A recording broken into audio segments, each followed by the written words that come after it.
अदालत केस में बड़ी कार्रवाई। इमरान रियाज खान साहब जो है ना वो अभी बाहर आ गया। आप मुझे बताएं, आप मेरे से इसलिए सुनना चाह रहे हैं कि आप एक शरारत कर रहे हैं। आप मुझे बताएं कौन रोक रहा है? सर शरारत नहीं कर रहे, सियासी नहीं, किसका नाम लूँ? आप आसिम मुनीर साहब का नाम लूँ? उन्होंने रोका है। हाँ, नहीं, किसका नाम लूँ? DGISI का नाम लूँ? जज साहब से कहा कि जी इनको बार बार आने की ज़रूरत तो नहीं है इस केस में। तो जज साहब ने कहा जी इनको आज भी आने की ज़रूरत नहीं थी। तो फिर मैंने उनसे दरख्वास्त की, मैंने कहा जी मैंने आपसे प्रॉमिस किया था कि मैं 8 तारीख को आऊँगा। मैं अगर हज पे चला जाता मैंने तब भी आ जाना था, और मैं आज भी क्योंकि प्रॉमिस था मेरा तो मैं पहुँचा हूँ।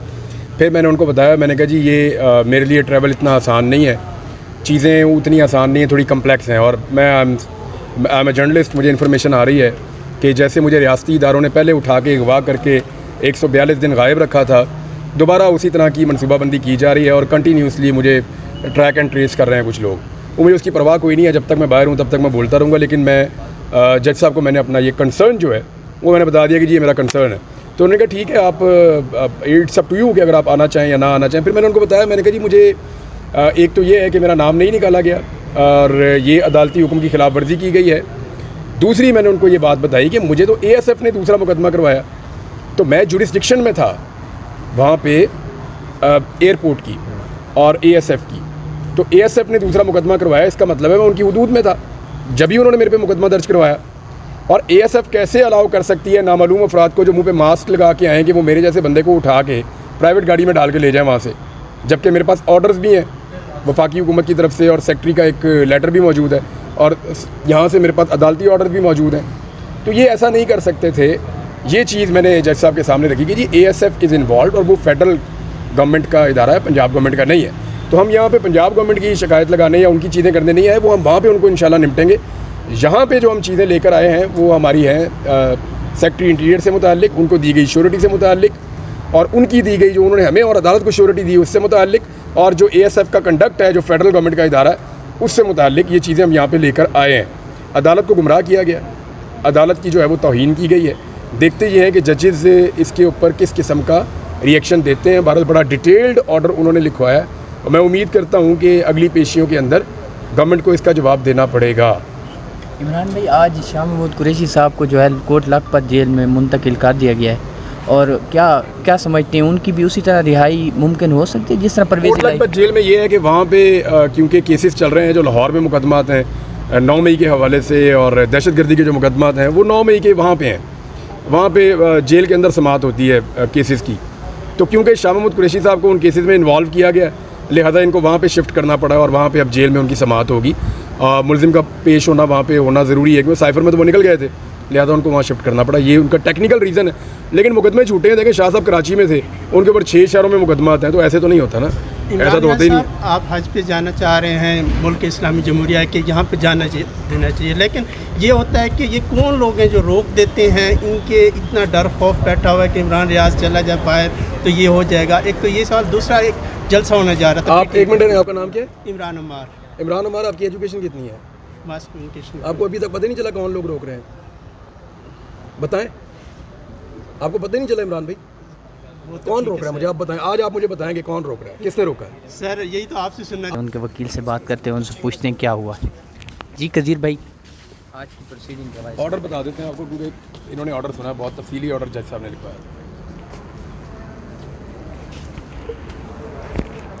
अच्छा, आज जो है वो इमरान रियाज से रिलेटेड जो केस था, जो कि पहले अदालत ने 11 को एक इंटर कोर्ट अपील में एक ऑर्डर पास किया था जिसमें हमें हज पे जाने की इजाज़त दे दी गई थी इमरान रियाज साहब को, और फिर हमने सेक्रेटरी इंटीरियर साहब के पास भी भेजा था कि जी आप वहाँ पे चले जाएं, और चूँकि आपने लाहौर से ट्रैवल करना है तो सेक्रेटरी इंटीरियर साहब जो कंडीशन इम्पोज करते हैं उसको देख लें। अगर वो कंडीशन अनरीज़नेबल हुई तो हम उसको सेटिस्फाई कर देंगे और उसके बाद आप हज पे जा सकते हैं।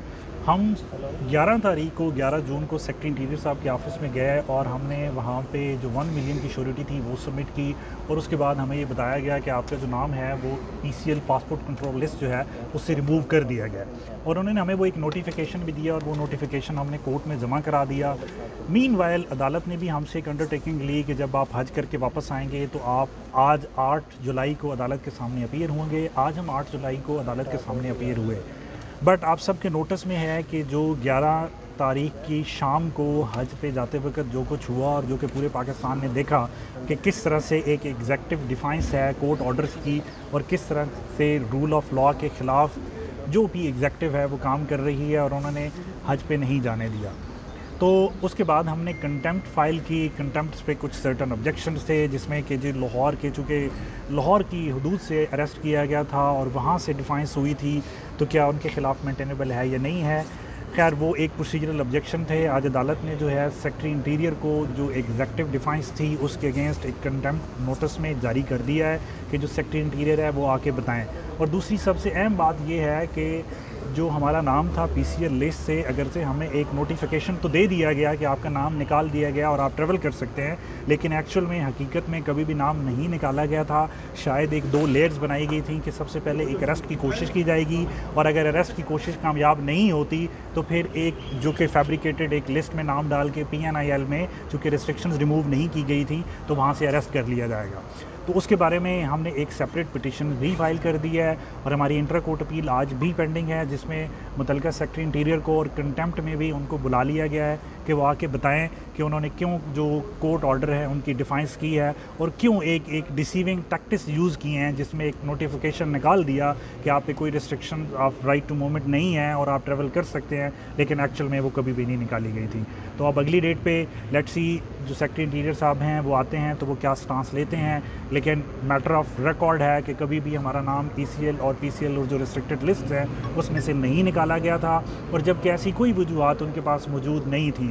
जिस दिन हम सेक्रेटरी इंटीरियर साहब के पास गए हैं उस दिन उन्होंने हमें पर्सनल अपॉर्चुनिटी ऑफ हियरिंग भी दी, लेकिन उसके बावजूद एक नोटिफिकेशन देने के बाद फिर से नाम डाल दिया या नहीं निकाला, ये एक सेपरेट चीज़ है। लेकिन रिस्ट्रिक्शन जो हैं वो हमारे राइट टू ट्रैवल पे वो हमेशा रही हैं। तो इंशाल्लाह इस केस को जो है वो आगे चलेगा और जो पाकिस्तान में रूल ऑफ लॉ की जो एग्जेक्टिव डिफाइंस की एक हालत है, जो कि हमने देखा अब अमेरिका में एक बहुत अर्सा पहले केस हुआ था चरोकी लैंड केस, जिसमें एक जॉन मार्शल ने एक डिसीजन दिया था, तो प्रेसिडेंट जैक्सन ने कहा था कि if John Marshall has made a decision let him enforce it. तो हमने ये देखा कि सोशल मीडिया पे एक बात थी जब अदालत ने ये नाम निकाला कि इमरान रियाज़ को हज पे जाने दिया जाएगा, तो हमने सोशल मीडिया पे एक बात देखी और जो कि एग्जेक्टिव डिफेंस को सपोर्ट करते हैं उन्होंने ये बात कही कि जी नहीं जाने देंगे और फिर कहा कि नहीं जाने दिया।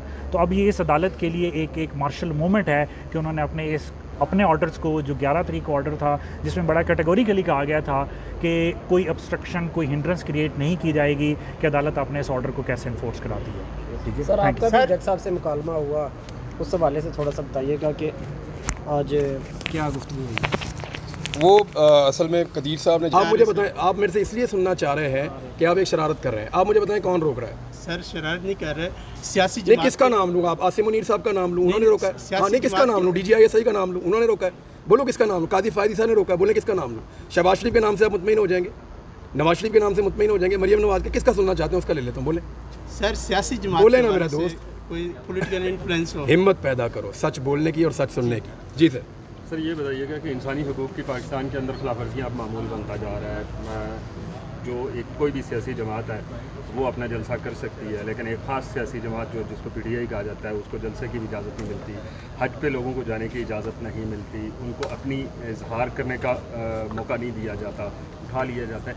क्या समझते हैं कि पाकिस्तान जो है वो बैनुल-अक़वामी सतह पर पाकिस्तान की जगह हसाई नहीं हो रही है ना? देखिए UN क्या कह रहा है, आपको US कांग्रेस क्या कह रही है। हमारे मामलात में मुदाखलत तो किसी को नहीं करने देंगे, मैं उसके ख़िलाफ़ हूँ, लेकिन मामला ये है कि अगर हम अपना दुखड़ा पूरी दुनिया के सामने खुद रख रहे हैं, अपने कपड़ों पे खुद दाग लगा रहे हैं, तो क्या लोग बताएं भी ना? ये सब कुछ हमारा किया धड़ा है ना। आप कभी लोगों को मारते हैं, कभी औरतों को मारते हैं, औरतों को गिरफ्तार करते हैं, साल साल आप उनको छोड़ते नहीं हैं। कैंसर पेशेंट को आप रगड़ा दे रहे हैं। ये जो कुछ भी हो रहा है पाकिस्तान में, ये कोई पहली दफ़ा ही हम देख रहे हैं। इससे पहले तो हमने ऐसी फस्तायत डिक्टेटरशिप दौर में देखी होगी, उसके अलावा तो हमने नहीं देखी। तो पाकिस्तान की जग हसाई हो रही है और लगातार हो रही है, लेकिन ये पाकिस्तान के रियासती इदारों को और पाकिस्तान की रियासत को इसके बारे में सोचना चाहिए। हम तो खबरें देने वाले लोग हैं, हम तो चीज़ें बताएंगे जो हो रही हैं। दूसरा सवाल सर ये था कि जिन लोगों को लाकर मुसल्लत किया गया है उन्होंने गाड़ियों का खर्चा 4 गुना बढ़ा दिया है, उन्होंने लोन का खर्चा दुगना कर दिया है, वो मीडिया को धड़ पैसा दे रहे हैं, अरबों रुपया बजट मंजूर हो रहे हैं ताकि मीडिया की आवाज़ बंद रखी जा सके। सोशल मीडिया का गला घोंटने के लिए कभी फायरवॉल ले लेते हैं अरबों रुपये की, कभी कुछ और करते हैं, कभी लोगों को उठा लेते हैं, गिरफ्तार कर लेते हैं। यानी इन कॉस्मेटिक्स के साथ क्या इन लोगों को लाया गया था पाकिस्तान के हालात बेहतर करने के लिए? अगर आप इन लोग इतने अरसे के बाद अगर आपकी समझ इतनी है ना कि आपने इन लोगों के जरिए से पाकिस्तान को ठीक करना है, तो 2 साल में इन्होंने जो बेड़ा गर्क किया, आपको बहुत मुबारक हो, ये पाकिस्तान का और बेड़ा गर्क कर देंगे। सर दूसरा सवाल ये था कि गुज़श्ता रोज़ अर्नब गोस्वामी मोदी का इंटरव्यू कर रहे थे और उन्होंने ये सवाल पूछा कि पाकिस्तान के साथ बातचीत हो सकती है, तो उसके ऊपर मोदी का ये कहना था कि पाकिस्तान हमसे 47 में अलग हो गया था, अब वो जाने और उसका काम जाने, हमारे पास इतना टाइम नहीं है, ना इतना दिमाग है कि हम खपाएं। क्या पाकिस्तान इतना गहरा अहम हो? देखें, हम इतने गैर अहम नहीं हैं, लेकिन हमारी हरकतें ऐसी हो गई हैं कि लोग अब हमारे बारे में ऐसी बातें ऐसे जुमले में सुना रहे हैं। क्या ये मोदी आज से 3 साल पहले ऐसी बात कर सकता था? उस वक्त तो ये जहाँ जाता था पाकिस्तान पाकिस्तान पाकिस्तान बोलता था, नाम लेता था हमारा। उस वक्त तो इसको नींद नहीं आती थी पाकिस्तान का नाम लिए बगैर। ये क्या हो गया ऐसा 2-2.5 साल के अंदर कि वो हमें बेवकूफ़ समझ रहा है, या वो समझ रहा है कि हम लोग चीज़ ही कोई नहीं है? क्या हो गया पाकिस्तान को 2 साल में? कुछ तो हुआ ना भाई, कोई तो ऐसी चीज़ है जो हमसे गलती हो गई है, या लोग हमारा दुश्मन भी हमारा मजाक उड़ा रहे हैं। तो मामला सिर्फ इतना है कि $600 अरब की इकॉनमी है उनकी, और आपकी $6 अरब मुश्किल से है, तो फ़र्क तो है ना भाई। फिर सर हुकूमत मुज़ाकराती कमेटी बना रही है जिसमें खान साहब ने भी कहा हमारे नुमाइंदे भी शरीक होंगे, क्या समझते हैं ये ऑपरेशन के मामले के ऊपर जो वो हो रही है APC ओवरऑल सर सियासी अदम इस्तेकाम जो है उसको कम करने के लिए? सियासी अदम इस्तेकाम कम एक ही तरीके से हो सकता है कि विक्टिमाइजेशन जो है वो ख़त्म की जाए। यानी जब आप लोगों को मारते हैं तो लोग रोते हैं, अगर आप नहीं मारेंगे तो नहीं रोएंगे। अगर इस्तेकाम पाकिस्तान में लेकर आना है तो बर्बरियत ख़त्म करनी पड़ेगी, जबर ख़त्म करना पड़ेगा, ये जो पाबंदियाँ इजहार राय पे ये ख़त्म करनी पड़ेंगी, और मैंडेट का एहतराम करना पड़ेगा, तो इस्तेकाम सियासी तौर पे आएगा। Thank you. Thank you very much.